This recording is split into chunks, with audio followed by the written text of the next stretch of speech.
João Fernando Dias. Possui graduação em Engenharia Civil pela Universidade Federal de Uberlândia, mestrado em Arquitetura e Urbanismo e doutorado em Engenharia Civil pela Universidade de São Paulo. Atualmente é professor associado da Universidade Federal de Uberlândia. Tem experiência na área de engenharia civil, com ênfase em materiais e componentes de construção, atuando principalmente nos seguintes temas: conformidade, construção civil, cerâmica vermelha, qualidade e sustentabilidade. A gente sabe que a construção civil tem limitações, né? E às vezes as limitações nos impõem a conviver com os resíduos. Mas a convivência com os resíduos tem que ser de uma forma mais pensada, de uma forma mais equilibrada. Essa apresentação que vou fazer, eu vou focar especificamente o nosso mercado local, né, a nossa realidade local, e eu contei com a colaboração da Flávia Alice Ribeiro, que é engenheira, mestranda na faculdade, orientando a minha, e do engenheiro José Franklin Moreira, que está aqui presente. A Flávia Alice, acho que ainda ela teve um problema na família, acho que não pôde vir, né? Então, eles contribuíram com informações que nós vamos ter oportunidade de tratar aqui. Vou basicamente abordar uma contextualização, para a gente não entrar direto em resíduo e achar que o resíduo, então, é uma coisa muito natural. A contextualização para a gente entender que tudo tem o seu impacto. Os marcos ambientais, muitas vezes a gente pensa que faltam referências para a gente conduzir essa questão da geração e a destinação dos resíduos.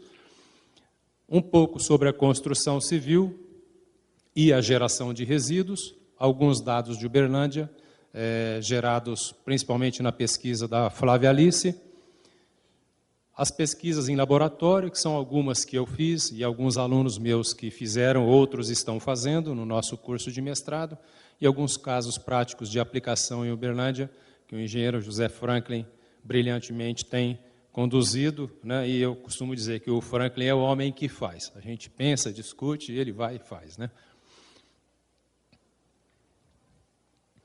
Então, aquela coisa mais batida com relação à definição, conceito de desenvolvimento sustentável, que às vezes a gente pensa que surgiu agora, é alguma coisa recente, né? E desenvolvimento sustentável já é objeto de pensamento de cientistas, e já foi tratado pela ONU com essa definição que trata do desenvolvimento econômico com preservação da natureza, justiça social, as relações culturais. Muitas vezes a gente esquece das relações culturais e elas são importantes para tratar dessa questão da sustentabilidade. E uma coisa também que muitas vezes fica marginalizada ou nem é considerada, que é a questão do consumo.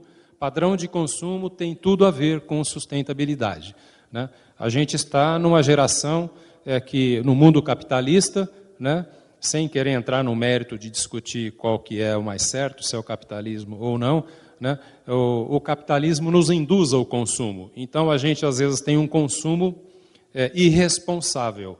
E isso a gente precisa tomar cuidado, e isso é uma questão cultural. Precisamos, então, rever procedimentos.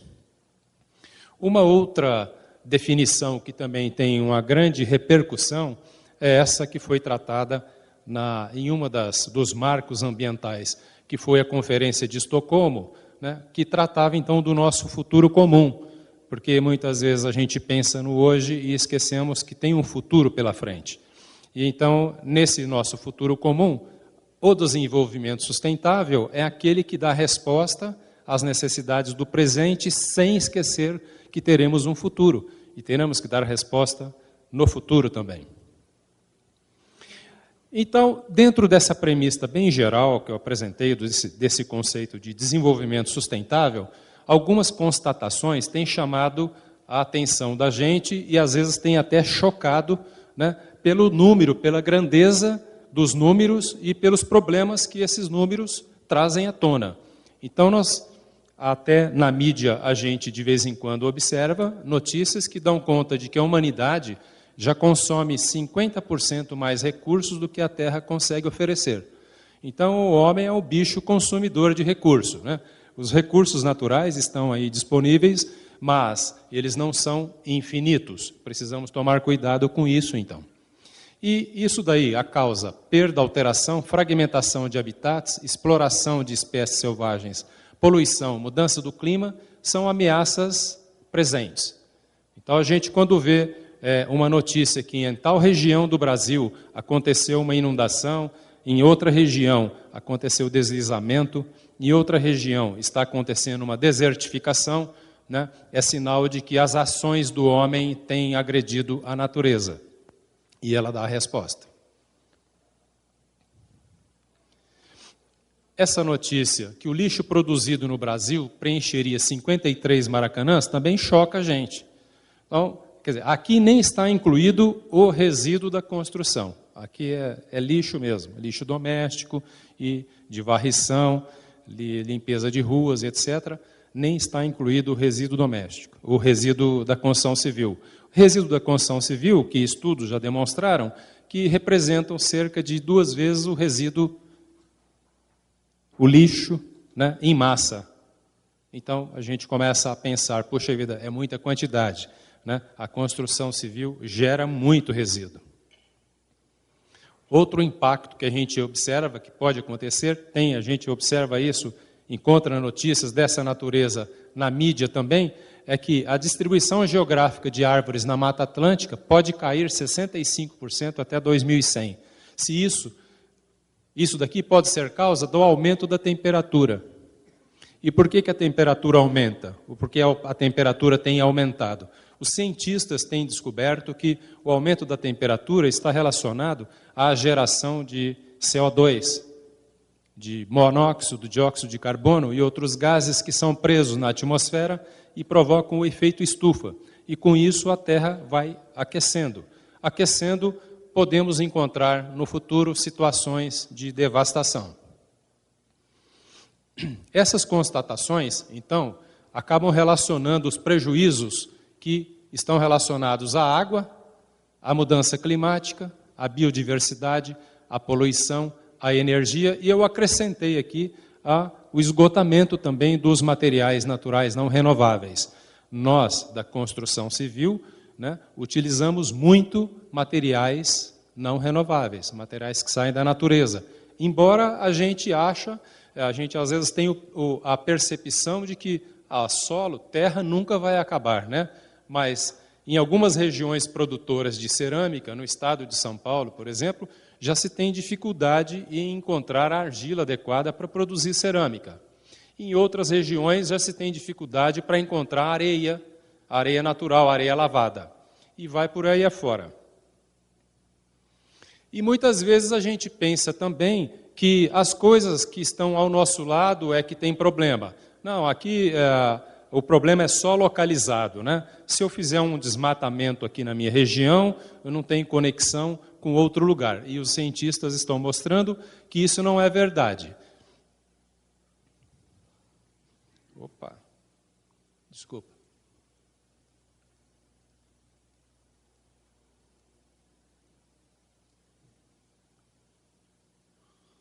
Então, muitas vezes, o que acontece em um lado do planeta pode ter repercussão no outro lado, né? Um dos exemplos que os cientistas costumam mencionar é o El Niño, que provoca enchentes, chuvas torrenciais e seca em diversas regiões do país.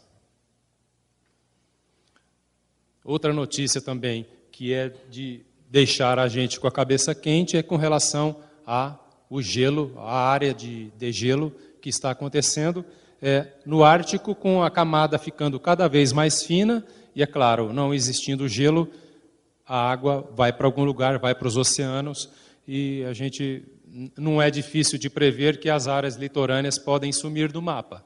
Nós podemos ter uma grande mudança no mapa, né, superficial. Então, esse quadro de alterações, é claro que é tudo muito mais complexo, não é nem objeto da gente tratar desse tema aqui, mas é um quadro que merece reflexão. Todos precisamos pensar com relação ao que cada um pode fazer para ajudar a melhorar as condições de vida atuais e futuras. Então, a gente pode resumir algumas ações que têm impacto provocam esses impactos na natureza. Porque as atividades consomem recursos, não há jeito de produzir, se não houver a utilização de recursos, sejam eles recursos naturais ou sejam eles recursos transformados. Quando são transformados, gasta-se energia. A energia tem que vir de algum lugar. Se é uma energia do petróleo, pior ainda. Se é uma energia renovável, menos mal. Recursos energéticos que são utilizados, né? O crescimento demográfico impulsiona cada vez mais o consumo de materiais e de energia também. A busca por vantagens e lucro, né, de forma desmedida ou como um único fim também impulsiona a demanda de materiais e energia, e isso pode agravar o quadro. E isso tudo está relacionado a um quadro de emissões. E esse quadro de emissões provoca impactos dos mais diversos na natureza. Um dado muito interessante, não é atual, mas é do José Goldenberg, é um físico famoso e conceituado, ele foi reitor da Universidade de São Paulo. Ele afirma que a energia comercial dobra a cada 17 anos. Essa afirmação já vamos dizer, tem aí talvez uns 8 anos, né? Eu acredito que deve ter até aumentado diminuído o intervalo, né? A energia deve dobrar talvez aí uns 15 anos. Então, quando a gente fala de energia, porque a energia é um dos parâmetros, é um indicador de atividade econômica, de atividade produtiva, e ela arrasta atrás de si, então, todas essas atividades produtivas e, claro, de consumo também. Aqui é só para ilustrar, né, que é o crescimento populacional. Então, se vai haver crescimento populacional, vai haver crescimento de produção e de consumo. E essas atividades produtivas e de consumo geram resíduos, apresentam desperdício, levam ao esgotamento das reservas naturais, provocam impactos ambientais e na saúde, e demandam recursos financeiros para a gestão. Isso é caracterizado como sendo um modo de produção e também de consumo. Eu sempre reforço que o consumo está atrelado, né? Se reverte num quadro crítico, né? Que é o modelo linear, né? De produção e de consumo, que é totalmente insustentável, porque não é possível você só pensar em utilizar o recurso e o que sobrar você jogar fora.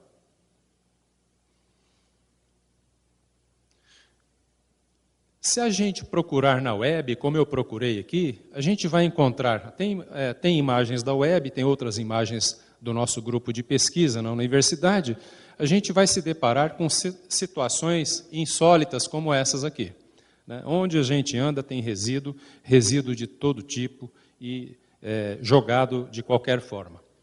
Então, uma situação como essa, poderíamos imaginar no futuro que poderíamos encontrar a Terra coberta de resíduos. Aí nós vamos explorar o quê?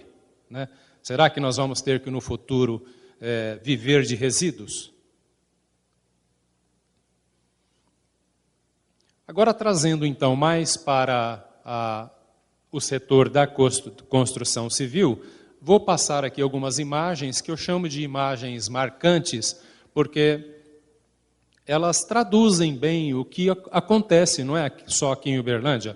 Aqui são imagens locais, mas se a gente pegar aí as publicações existentes, né, trabalhos apresentados em congresso, dissertações e teses, a gente observa que em várias regiões do Brasil as cidades apresentam o mesmo modus operandi.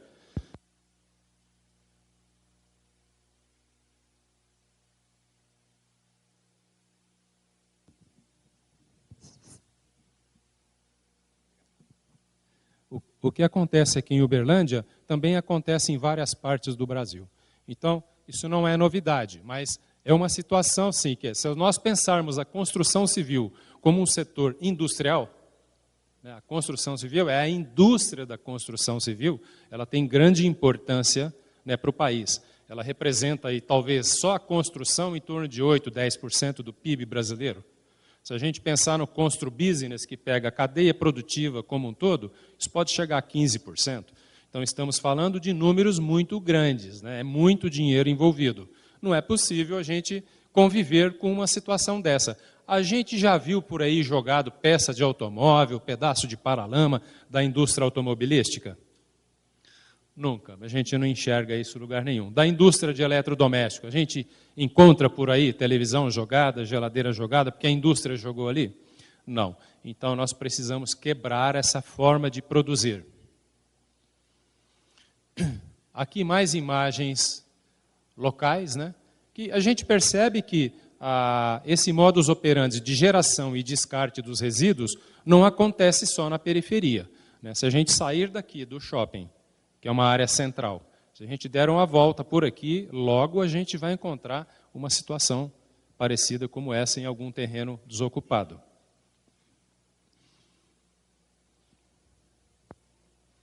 Essas imagens são do trabalho da Graciana Moraes, a dissertação de mestrado dela. Ela até monitorou essa área e a gente percebeu o seguinte, que a prefeitura faz a manutenção do local.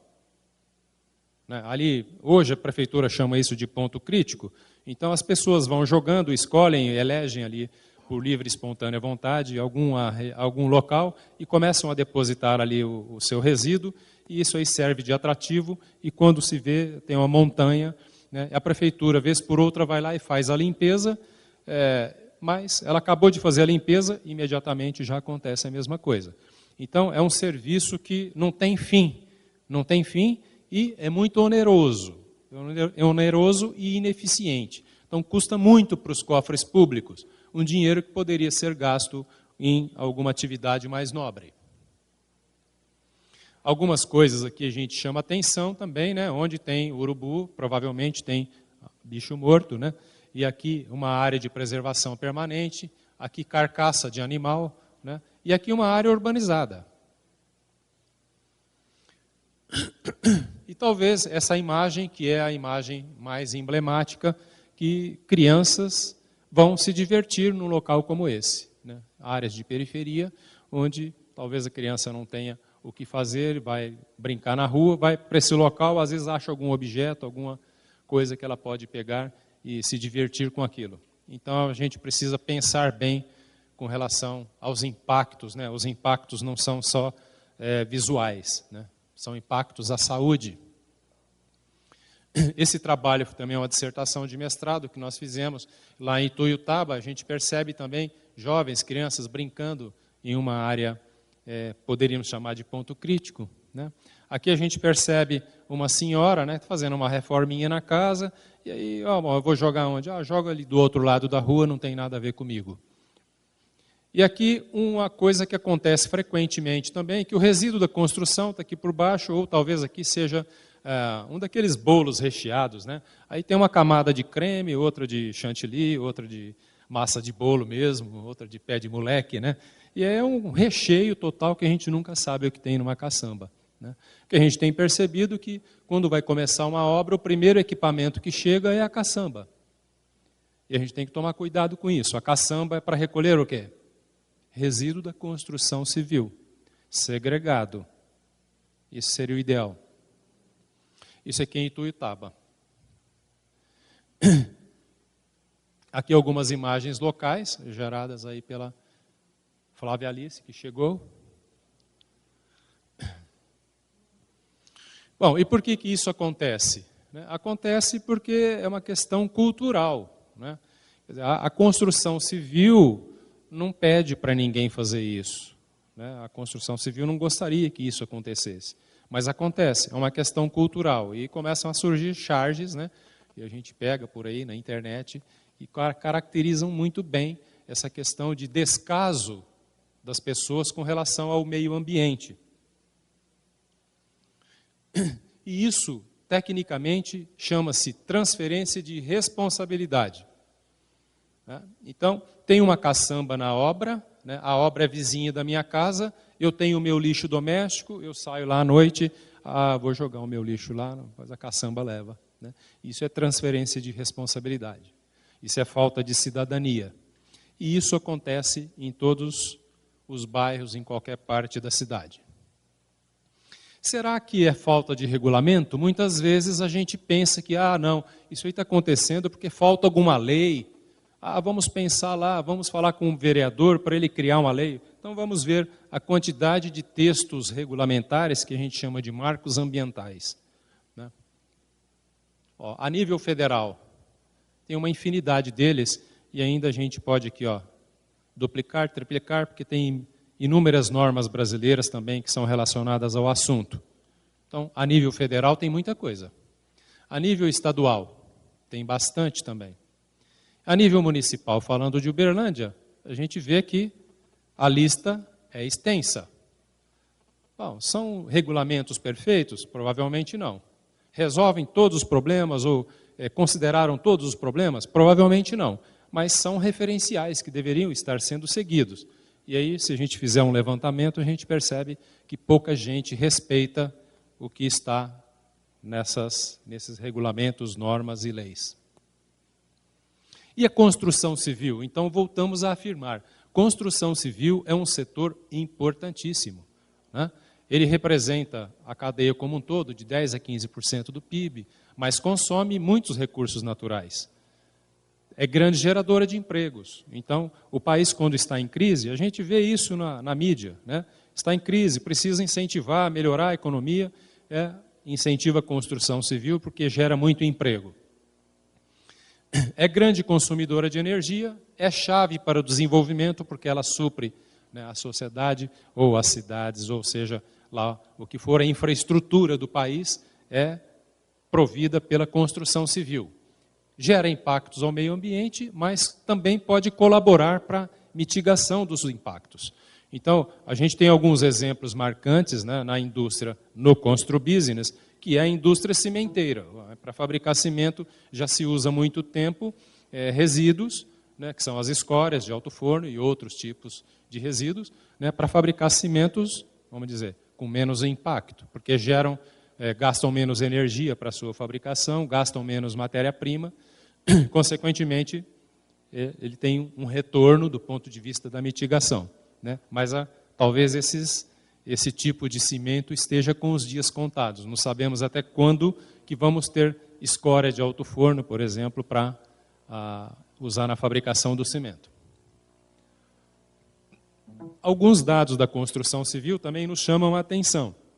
Então, nós vemos que a construção civil consome de 14% a 50% dos recursos naturais, dependendo da base de dados que se usa, né? Estima-se no Brasil um consumo anual de 210 milhões de toneladas de agregados para uso em concreto e argamassa, um consumo per capita de 2,3 toneladas por habitante ano. O concreto é o segundo material mais consumido no mundo, perde apenas para o consumo de água. Então, e esse quadro tende a aumentar, porque a população está aumentando, a necessidade de infraestrutura é maior, a necessidade de habitação é cada vez maior. Então, esses números tendem a aumentar. Vamos continuar a consumir recursos e energia. E isso pode provocar algum tipo de impacto, né? Então, esse daqui já é antigo, é de 2001, né? Isso aqui é no estado do Maranhão, mas aqui na região, né, quem trabalha com construção, as concreteiras, nós já temos dificuldade de encontrar areia lavada. Por que tem resíduos das obras, ou nas obras? Porque a falta, o doutor Roberto já abordou bastante essa questão, né? É deficiência de projeto, porque deficiência de projeto causa problema na hora de executar, né? Então é um projeto bem detalhado, é um projeto que o engenheiro, a hora que vai fazer a gestão da obra, ele tem condição de passar o serviço, cobrar e conferir. Não, foi feito de acordo com o projeto. Quando o projeto não tem nada, é só um projeto de prefeitura, é fatal que vai acontecer algum tipo de desfaz, resserviço, que gera resíduo, que é o foco nosso, mas não é só isso, ele gera custo também. E o resíduo, o problema não é só local, porque se eu tenho um desperdício de material, eu tenho, consequentemente, um desperdício de mão de obra. Esse resíduo vai custar mais ainda, que eu vou ter que tirar ele do canteiro. Então, o material chega inteiro no canteiro de obras, depois ele vira um lixo, vira um entulho, eu tenho que pagar para tirar o entulho, né? E perdem todos. Perde a construtora, perde o dono da obra, perde a sociedade, perde a administração pública, porque é dinheiro que está indo embora sem retorno. Especificação inadequada, porque não se preocupa em fazer especificação de engenharia. Compra bloco, né? Eu costumo brincar com meus alunos assim, vamos comprar broco. Vai comprar broco ou bloco? Qual que é o bloco? Então tem que fazer a especificação dele. Eu preciso de concreto. Pede lá concreto. Né, Bruno? E aí, qual concreto? Né? Então tem que ver o projeto estrutural. Então tudo isso é amarrado. Às vezes a qualidade é insuficiente, tanto do material como da mão de obra. E isso tem que ser pensado. Isso tem que se prevenir. Manipulação inadequada dos insumos. Recebimento, armazenagem. Muitas vezes a gente vê que na obra o recebimento é feito por um encarregado. Às vezes o encarregado não foi treinado, a culpa não é dele. Até muitas vezes eu converso com colegas engenheiros que falam, a construção não tem jeito, viu, professor? Construção é assim mesmo, é normal. Não tem nada de normal. Você recebeu o material, é a hora que você recebe, já tem peça quebrada, não tem nada de normal. Não, mas o pessoal joga no chão mesmo. Não, joga porque não tem treinamento, né? Joga porque não tem gestão. Então não pode jogar. Né? O material vai ser comprado inteiro, tem que ter o local que ele vai ser colocado no canteiro de obras, o material inteiro. Eu vou comprar um bloco inteiro, ele tem que ficar inteiro até o dia que eu usar. O pessoal aí aproveita, pega um bloco, faz lá uma casinha, faz um fogareiro para esquentar a marmitex, né? A quentinha dele, né? E aí o material perdido, depois ele pega, faz aquilo para servir de andaime, né? E aí ele quebra um bloco, quebram dois, e assim a construção vai gerando resíduo sem se aperceber disso.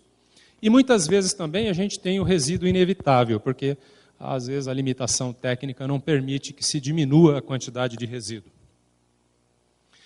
Esse número aqui, quando o Tarcísio Pinto gerou em 1989, saiu na mídia e deu um boom danado, né? Todo mundo ficou bravo, o povo da construção civil ficou bravo, ninguém aceitava, que esse povo está ficando louco, como é que fala isso? Que a cada 3 prédios construídos, um era de resíduo, e esse resíduo era jogado fora, tinha custo. Então, quer dizer, você podia construindo 3, ao invés de só 3, se você não tivesse resíduo, poderia ter construído 4. Embora, nós não vamos discutir isso aqui, qual que é a base de dados dele, se é massa, se é volume, se é financeiro, não importa. O importa é que isso aí tem um fundamento, e a gente tem que se preocupar. Né? Tem resíduo, a quantidade é muito grande, precisamos nos preocupar com isso. Então ele gerou também esse dado, né? Esse dado que até hoje é usado. Né? Desde 1999, a gente tem usado esse dado, a gente pega a pesquisa aí de mestrado, doutorado, a gente vê que ainda estão usando esse dado aqui. Só a gente imaginar, em 1 metro quadrado, 150 quilos, é bem provável que isso aconteça. Hein? 150 quilos é de resíduo gerado. Isso aí representa o quê? Fiz uma continha simples, baseado na pesquisa da Flávia Alice, da Graciana Moraes, que foram as dissertações que nós desenvolvemos aqui. Isso, transformando em volume, daria mais ou menos 7 latas de 18 litros por metro quadrado. É uma brincadeira isso. Né? É só a gente imaginar aqui essa sala, né? 150 quilos por metro quadrado, quanto tem essa sala aqui, quanto que vai dar de resíduo aqui? Né? É muita coisa. E quais são esses resíduos? Tijolos, blocos, telhas, fiação. Isso aqui não é problema. Né? Fiação, alumínio, isso aí todo mundo quer. Né? Pôs ali de lado, até o próprio operário da obra já pega aquilo e já leva, porque tem valor agregado. Né? Ele ganha dinheiro com aquilo. Os outros não tem valor agregado. Vou pegar um bloco quebrado, vou fazer o que com ele? Né? Então a diversidade de materiais, né, deveria ser considerada de acordo com o que prescreve os textos regulamentares. Fazer uma classificação dos materiais no próprio canteiro e dar a destinação adequada para eles. E a destinação adequada é essa que todo mundo conhece, que o ponto de partida sempre a gente remete para a resolução CONAMA 307, e depois foi reformada, né, com a resolução 448. E mitigação, que é a reparação do problema da geração de resíduo. A gente encontra, então, o exemplo da indústria cimenteira, que eu já mencionei anteriormente, que permite redução de energia, redução de matéria-prima, redução de emissão de poluentes, o CO2, por exemplo, na clinkerização. Se eu vou usar uma escora de alto forno, vou queimar menos clinker. Agora vamos tratar de alguns dados de Uberlândia, baseados na pesquisa da Flávia Alice. Uberlândia, que é um município bem grande, né, tem uma área urbana grande, 64 bairros, uma população de 604, mas o berlandense fala que já está perto de 1 milhão. É uma cidade que a gente pode dizer que já é de grande porte, né? Bom, aqui, alvarás de construção. Por que a gente coloca isso aqui? Bom, se tem a taxa de geração de resíduo lá que o Tarcísio levantou, né, e investigando em inúmeras obras pelo Brasil afora, vamos pegar os alvarás de construção, né? Embora a gente saiba que nem todas as obras têm alvará, né? Mas é um número de referência. Então, se a gente pegar a soma desses alvarás aqui, aumento, construção de obras novas, demolição e reforma, isso aqui vai dar mais ou menos 2.300 alvarás de construção. Isso aqui, transformando em área construída, daria aí 750 mil metros quadrados. Se a gente multiplicar por 150, lembra daquela imagem da Terra? A gente já começa a se preocupar, né? Opa, peraí, tem muito resíduo. E o que é que tem nesses resíduos aí, ó? Como que esses resíduos são conduzidos em Uberlândia? Uma parte deles vai para os ecopontos, né, que é uma parte bem pequena, em torno de 7%. Uma parte vai para as empresas de transbordo e triagem, em torno de 40%. E a grande parte vai para os pontos críticos. Então, não dá para a gente aceitar nos dias de hoje que, tendo aquele monte de textos regulamentares, né, textos norteadores da conduta, né, ainda a grande parte dos resíduos esteja concentrada em pontos críticos, que são aqueles que mencionei anteriormente, que as pessoas livremente jogam e depois a prefeitura vai lá e remedia o problema. Está gastando dinheiro, está gastando energia e o problema se perpetua. E as pessoas não mudam, porque isso é uma cultura. Tem que mudar, as pessoas têm que ajudar também. E ainda aqui, a Flávia Alice detectou que existe uma margem de variação desses números de geração, né? Podemos ter aí uma diferença em torno de 30% até. Então, a gente poderia até majorar um pouco isso, falar, olha, não são essas quantidades de tonelada por dia, não, é 30% a mais. Então, fica mais preocupante ainda. Aqui nós pusemos essa imagem porque, embora a gente tenha ressaltado aqui já que isso representa um grande volume, né, eu pus aqui essa imagem da Rondon Pacheco, que quem é daqui conhece, é a principal avenida da cidade, né, e ela liga vários bairros, né, é uma avenida importante. E nós fizemos uma continha simples que dá o tamanho do problema que nós estamos enfrentando aqui em Uberlândia, né? Se pegar aquela quantidade todinha gerada de resíduo, né, e transformar isso em volume, né, isso daria ao longo da Avenida Rondon Pacheco, né, com 7 quilômetros de extensão, uma pilha de 1,10 m de resíduo da construção civil todo ano. Aí a gente começa a pensar melhor, puxa vida, o problema é grande. Agora eu vou passar mais rápido, que são os dados da Flávia Alice, mas ela fez um levantamento criterioso na cidade, identificou os locais que são chamados pontos críticos, são 48 locais cadastrados na prefeitura, locais oficiais, a prefeitura tem ciência da existência deles, né? E ela identificou mais 10, além desses. Então, quer dizer, esse problema de ponto crítico, não é porque tem 48 hoje, que daqui a um ano vai ter 48, provavelmente vai ter mais, né? Então, é uma coisa que às vezes pode fugir do controle. Então, a ideia seria controlar a existência, para não existência de pontos críticos.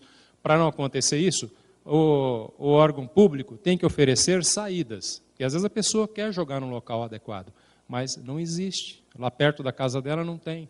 Se ela vai pagar o carroceiro, o que o carroceiro faz?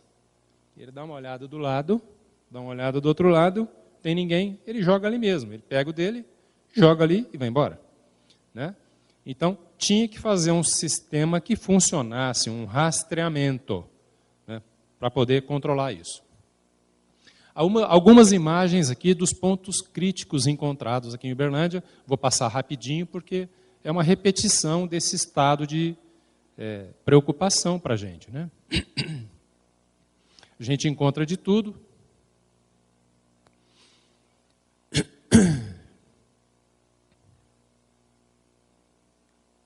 Então a gente percebe que muitos bairros da cidade têm pontos críticos e eles precisam ser considerados com mais critério para que se tenha uma solução.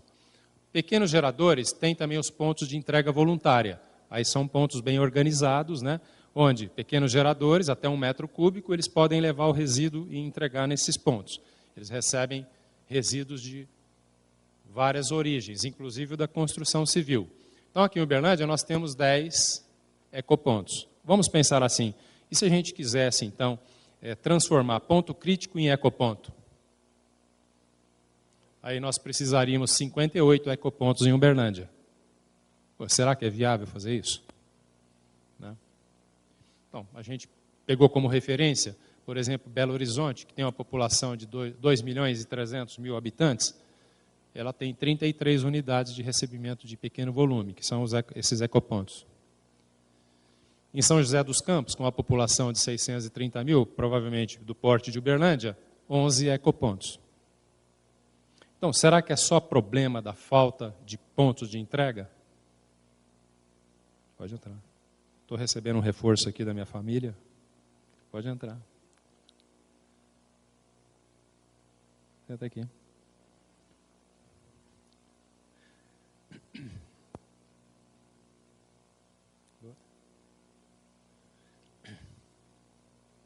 Então, não é só problema de quantidade, né? É um problema de gestão mesmo.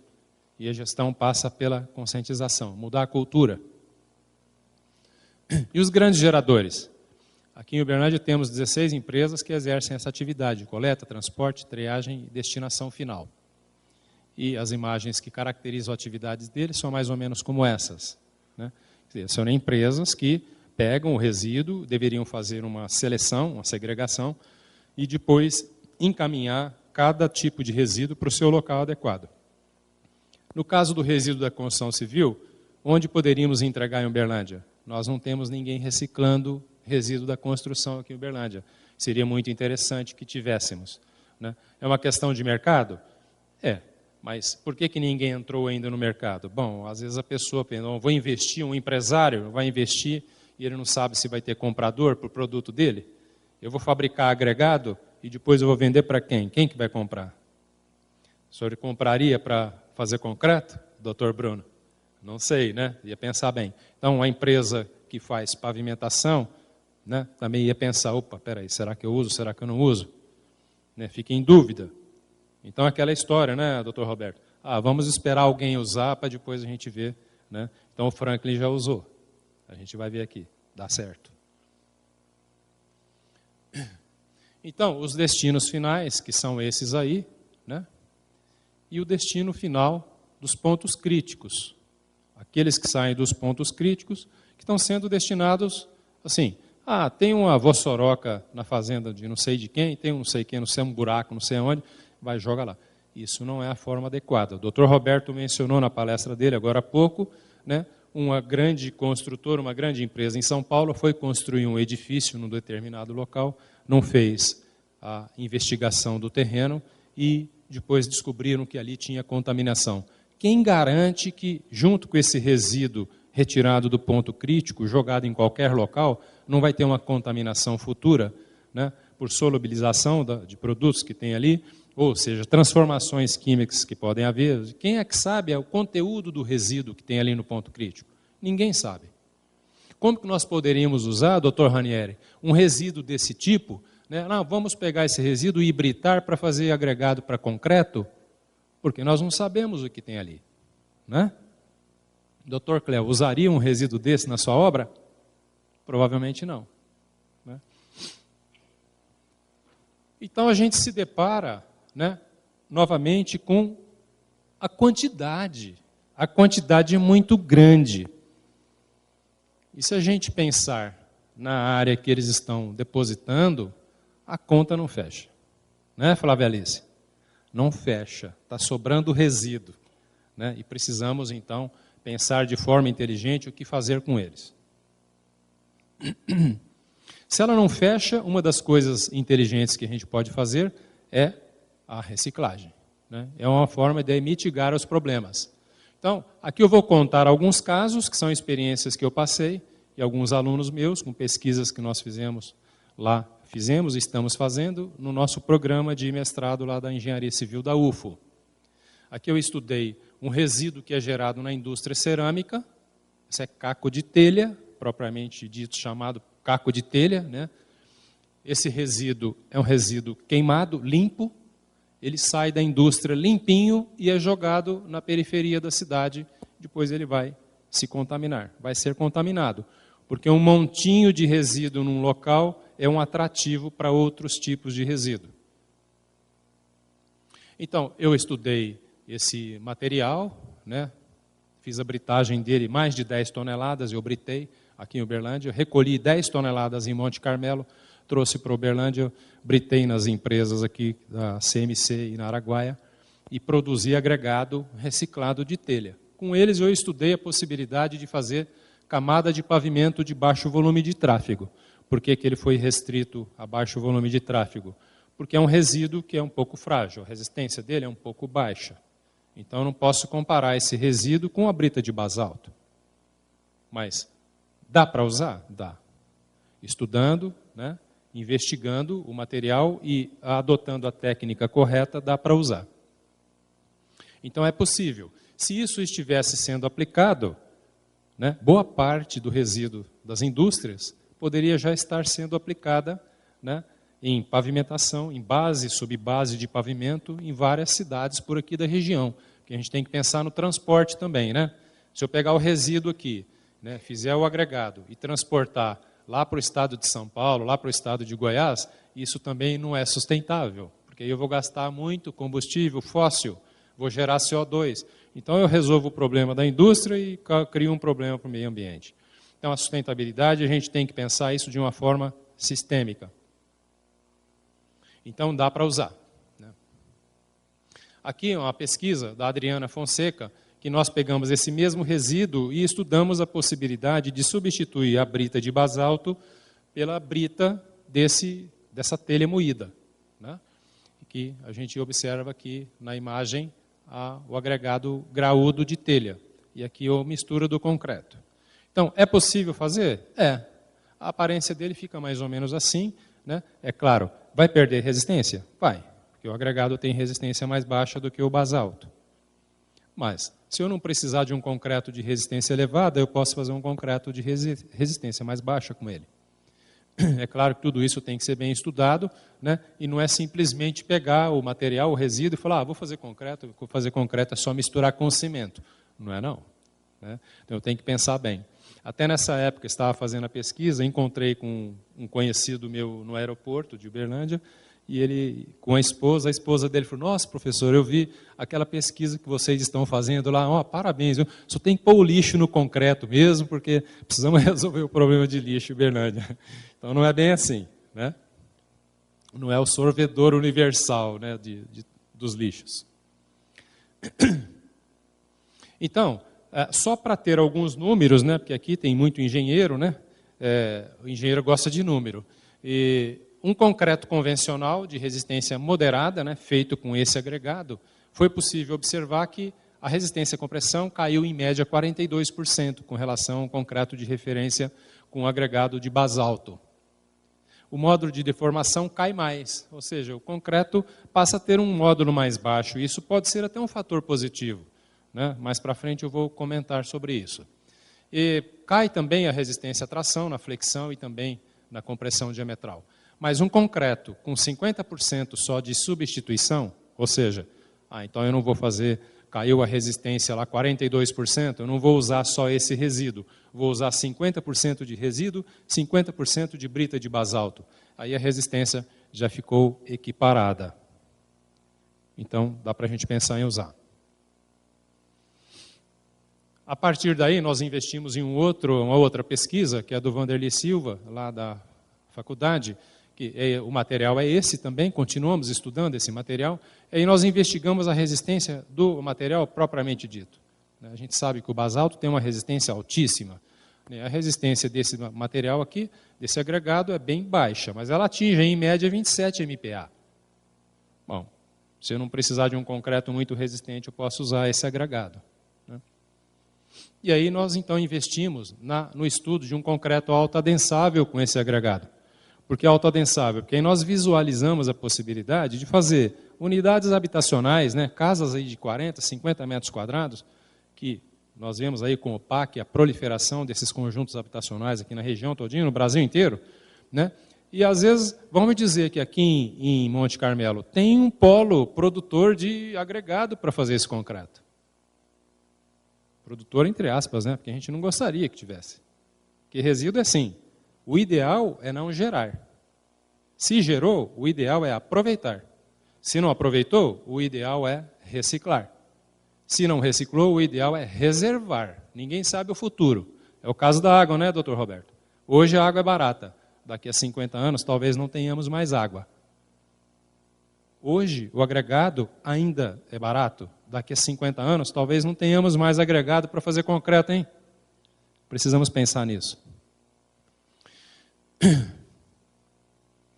Então, aqui o aspecto do concreto com esse agregado, E aqui nós visualizamos a possibilidade de fazer painéis habitacionais, com esse material, com resistências moderadas, ele facilmente vai atingir aí 15 MPa, um concreto para fazer placas monolíticas dessas unidades habitacionais, é da ordem de 7 MPa, o que prescreve a norma. Então, estaríamos aí com folga para atender essa utilização. Os valores obtidos, um concreto convencional, que aquele foi o anterior, ele atingiu 16,5 MPa aos 28 dias. O agregado apresentou 27 MPa, então a gente percebe que quando eu faço um concreto convencional, eu tenho um desperdício da resistência do agregado. Ou seja, eu não estou usando bem a resistência do agregado. Se eu fizer um concreto autoadensável, que eu consigo melhorar a eficiência da matriz, eu posso chegar a 27 e praticamente a própria resistência do agregado, talvez fosse o limitante. Então, seria muito interessante trabalhar esse material com essa tecnologia do concreto autoadensável. Então, ele aproveita melhor a resistência do agregado. E ele tem módulo mais baixo. Então, se a gente pensar num painel, um painel estrutural com esse material, se ele tiver módulo mais baixo, ele tem maior possibilidade de absorver deformações de pequena intensidade, sem apresentar problemas técnicos. Outra pesquisa que estamos desenvolvendo também, que a gente faz assessoria há muito tempo para a ONG Ação Moradia, não sei se alguém aqui conhece, aqui em Uberlândia, eles produzem tijolo de solo cimento. Por falar nisso, a gente ouve às vezes, eu faço tijolo ecológico. O que é o seu tijolo ecológico? É tijolo de solo cimento. Por que ele é ecológico? Então é aquela confusão, o Dr. Roberto ilustrou bem na palestra dele anteriormente. Precisamos tomar cuidado com essas coisas. O tijolo de solo cimento utiliza cimento. Cimento utiliza argila, utiliza calcário, utiliza gesso, utiliza energia, gera particulados para a atmosfera. Por que ele é ecológico? Então, muitas vezes, essa pecha de ecológico, de verde, selo verde, essas coisas, tudo que o pessoal está no mercado é muito marketing, e pouca investigação e pouca confiabilidade naquilo que está sendo afirmado. Então, aqui algumas imagens da fábrica, onde nós estamos estudando, aqui é o engenheiro Blaine, que está lá na fábrica, fazendo assessoria e fazendo organização para a gestão, porque é uma fábrica que utiliza mão de obra voluntária, então eles não têm um método de gestão, cada hora faz de um jeito, e o bloco um dia está com resistência alta, um dia está com resistência baixa, e ninguém tem confiabilidade no processo, e isso é um problema sério. Então, nós estamos lá. Um grande problema que nós detectamos na fábrica é que o fornecimento de argila para fazer os blocos de solo cimento, ele é muito incerto. De repente, eles conseguem um fornecedor, ou ganhando ou comprando, e aí o fornecedor, de repente, para, agora eu não vou fornecer mais, por um motivo ou por outro. Aí eles mudam de fornecedor, então ele vai trazer o solo de outra localidade. O solo de outra localidade tem outras características. E aí tem que fazer aquele estudo novamente. Aí eu pensei, bom, vamos fazer o seguinte, vamos introduzir um material granular dentro das limitações do material, que é um bloco que vai ser moldado numa forma, e esse material granular, obrigado, professor. E esse material granular, ele então vai segurar, né, a mistura. Ou seja, a partir dele, eu vou introduzir o solo. Então não é o solo mais o material granular, é o material granular mais o solo. Eu consigo fazer um empacotamento, o professor Franklin, que sabe muito bem, que isso aí é a chave, né, para dar resistência na mistura solo-agregado. Né? Então, se eu conseguir fazer isso, vai ser bom, porque muitas vezes eu não tenho solo muito adequado, mas eu tenho lá o esqueleto granular formado, e aí eu vou precisar menos solo, vou aproveitar um resíduo e vou atingir aquilo que precisa ser atingido. E isso aí é o que a gente está fazendo. E, por sinal, ontem eu encontrei com o engenheiro Blani e ele me deu umas notícias aí, são alvissareiras, né? Que nós estamos atingindo resistências melhores do que o bloco só com o solo cimento. Então, isso é muito bom. Um outro aluno nosso, que é o Antônio Gandra, que está estudando o aproveitamento de resíduos de mineração aqui da região, nós estamos fazendo blocos para pavimento intertravado. Então, tudo isso para mostrar para vocês que é possível e talvez seja obrigatório nós pensarmos em aproveitar os resíduos. Não podemos simplesmente achar que é normal. Não, a construção civil gera resíduo mesmo, e resíduo tem que jogar em algum lugar, e esse lugar aí eu jogo onde estiver mais fácil. Não é assim. Agora eu vou apresentar aqui para vocês algumas aplicações de resíduos em Uberlândia, né, basicamente em pavimentação, que são trabalhos realizados pelo professor José Franklin Moreira. Então, o que o José Franklin fez? Ele pegou os resíduos, britou, resíduo da construção civil, britou os resíduos, classificou, né, e aí a gente vinha discutindo isso. Né, o que deu, o que não deu, como é que é a granulometria, o que tem no resíduo. O Franklin fez a catação do resíduo e nós percebemos que no resíduo tinha uma parte de concreto, uma parte de argamassa, uma parte de cerâmica, né? Sempre com aqueles percentuais que a gente observa que por aí afora os resíduos apresentam. Claro que com uma variabilidade, mas tem esses materiais todos fazendo parte da composição dos resíduos. E aí ele fez a aplicação de resíduos em 4 casos, que nós chamamos de caso 1, 2, 3 e 4, e depois também ele fez uma experiência com um pneu moído, pneu automotivo moído para fazer um concreto com esse pneu moído. Então esse caso 1 é um acesso da estação de tratamento de esgoto do DEMAI, no setor de usinas, que é um local de alto tráfego, é tráfego pesado. Né? Isso daí foi feito em 2002, nós estamos em 2013. Né? Então nós fomos lá agora, recente, agora no mês de setembro, e fomos verificar em loco, e vou mostrar para vocês depois o vídeo, como que está esse pavimento atualmente. Então, nós temos aqui 11 anos. Aqui algumas imagens que mostram a execução da base desse pavimento com o resíduo da construção.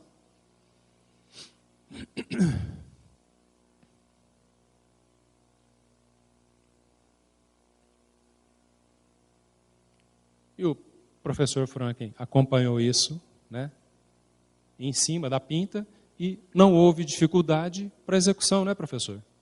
Não mudou a técnica, não mudou o controle, né? Quem executa com aquela máquina continua executando com aquela máquina, não mudou equipamento nenhum, não mudou mão de obra, não mudou nada.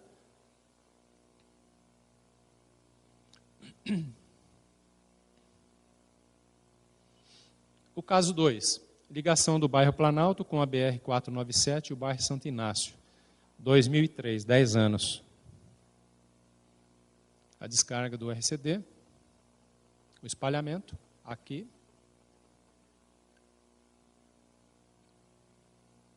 O espalhamento do fino. a compactação para formar o macadame, que é chamado pé de moleque também.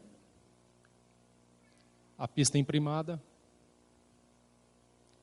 Ficou até bonito, né? Parece um pé de moleque mesmo. E aqui a pista asfaltada. Caso 3, ligação da Avenida Nicomedes com o anel viário. 2003, 10 anos.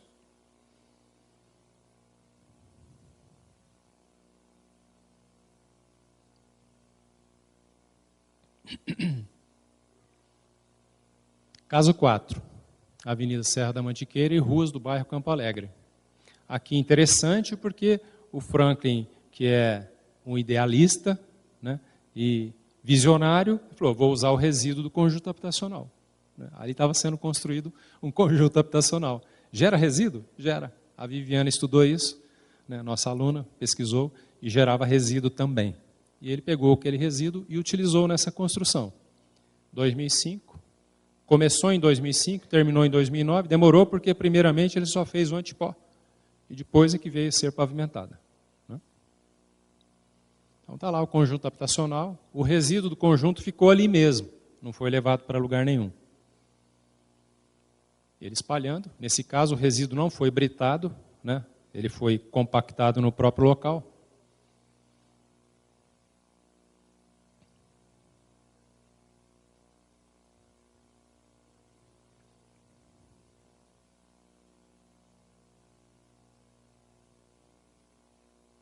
E o caso 5 é a ciclovia do Parque Linear do Rio Berabinha, em 2008, 5 anos. Que é essa pista. Ele, então, se apropriou aí com uma indústria da cidade que fazia reciclagem de pneu e pegou esse material, que é o pneu moído, fez o concreto e aplicou na pista. Aqui, nesse trabalho que ele fez, aproximadamente 3.000 pneus velhos que estavam descartados foram utilizados. O que eu tinha a apresentar isso. Em seguida, para encerrar, eu vou passar um vídeo que nós fizemos, porque todo mundo viu as fotografias, né, são fotografias da execução. Agora nós vamos ver o estado atual que nós visitamos lá, e para checar. Por favor.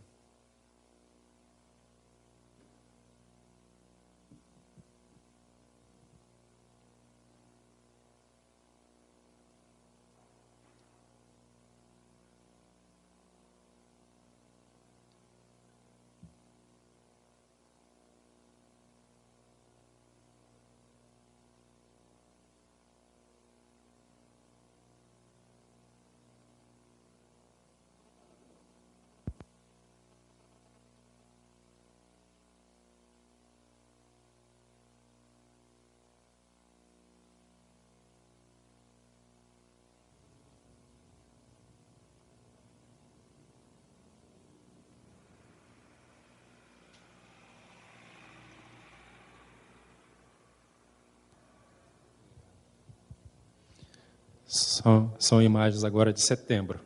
Nós estivemos lá. Não deu tempo de fazer a edição do áudio, então está só com o som ambiente. Quer explicar, professor? É contigo mesmo. Olha lá.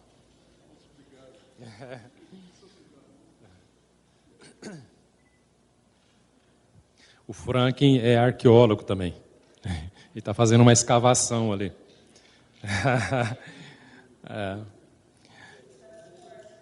Que nós fomos, aproveitei para levar os alunos do mestrado, para ver o trabalho. E ele ali está procurando um representante do resíduo. Né? E foi o único defeito aquele, localizado. O trecho todinho está íntegro, não tem trilha de roda, não tem fissuras, não tem depressões. Aquele é o único defeito.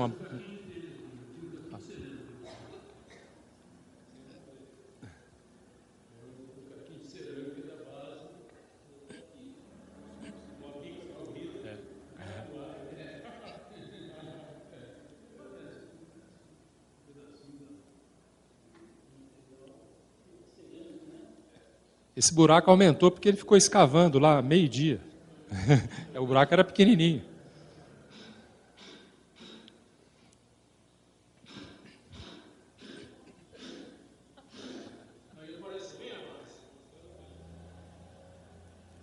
Aí a gente tem uma ideia do tráfego que tem nesse trecho, né? Um tráfego pesado. Caminhões grandes, carregados, né? Passam ali, vão para a estação de tratamento de esgoto, vão para o aterro sanitário, vão para as empresas que tem ali de asfalto, são as britagens.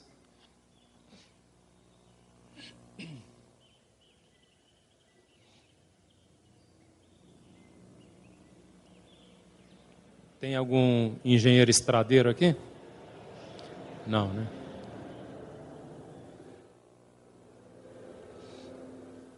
Engenheiro de trecho, né, professor? Não tem nenhum.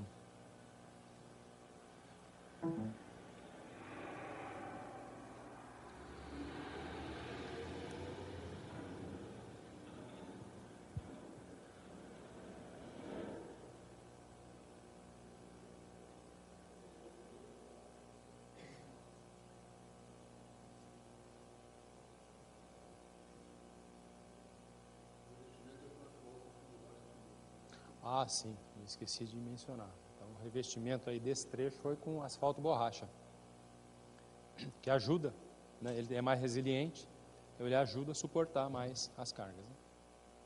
Aqui é o caso 2.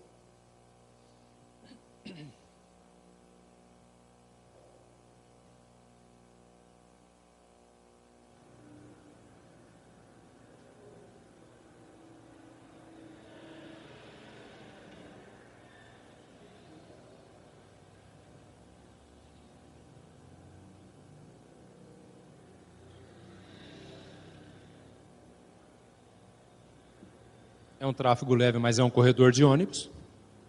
A gente percebe que está íntegro, não tem nada ali no local.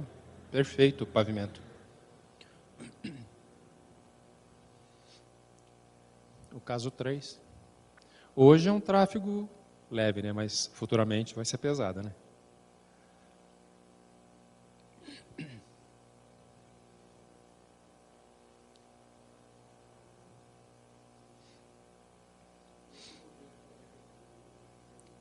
Esse é o bica corrida. Britou, o que saiu, ele não classificou. Ele usou...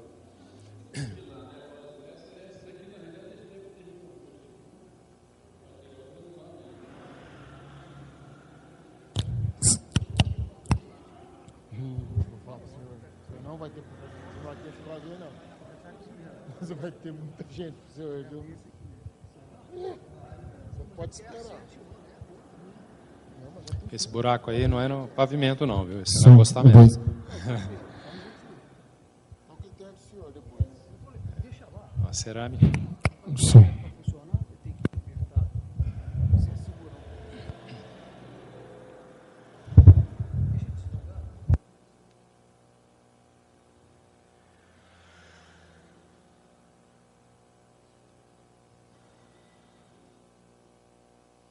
Esse é o caso 4, aquele bairro onde foi construído o conjunto habitacional.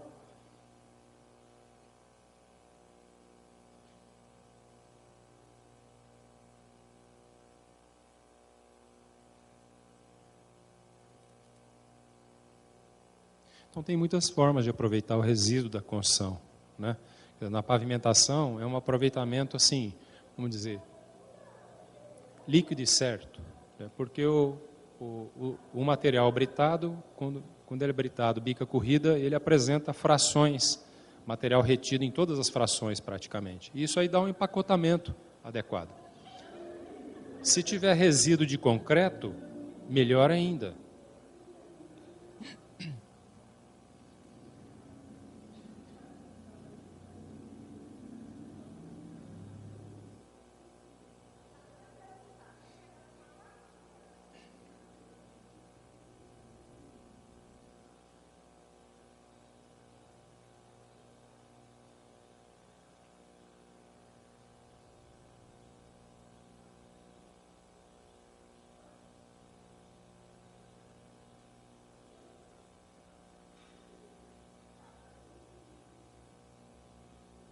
A gente percebe que o pavimento está íntegro, não tem nada, né? Depois de 10 anos,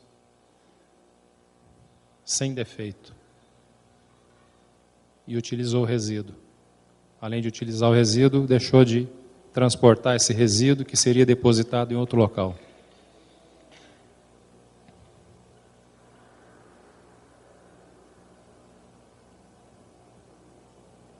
Bonito pôr do sol.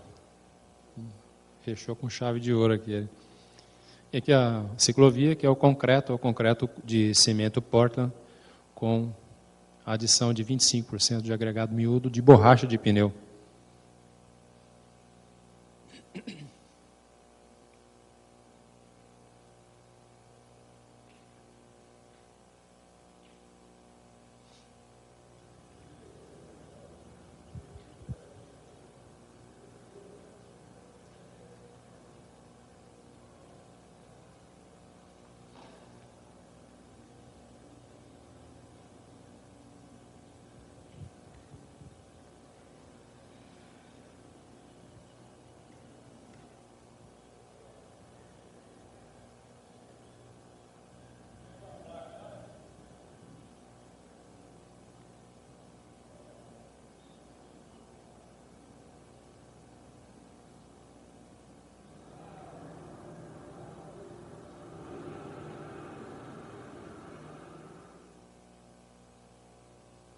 Esse aí, o trabalho que foi feito, essas imagens para mostrar para vocês que é possível utilizar resíduo, né, com critério. É claro que não vou pegar uma caçamba que está tudo misturado e jogar para fazer uma base de pavimento, né. Tem que fazer uma segregação adequada. Não é necessário britar, é possível utilizar sem britar.